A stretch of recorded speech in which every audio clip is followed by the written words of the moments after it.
So the first thing you need to do is measure the width of the wall. So you get your tape measure, put it in the corner as tight as you can, right to the very end. This wall is 1 metre 970 millimetres. We need to measure from floor to ceiling.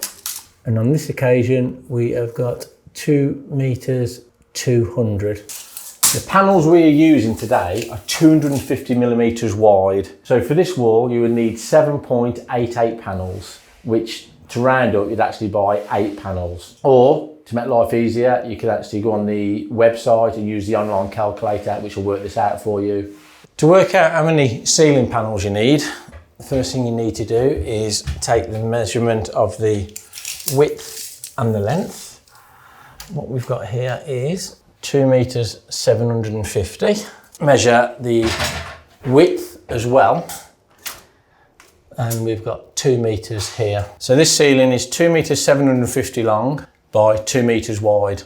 So we will need 11 panels. If you need any help, we've got an online calculator on the website. Put in your measurements, it'll work out how many panels you need. If your ceiling is longer than 2.6 or longer than the length of the panels, we do a joining bar. Again, you can phone up for some advice if needed.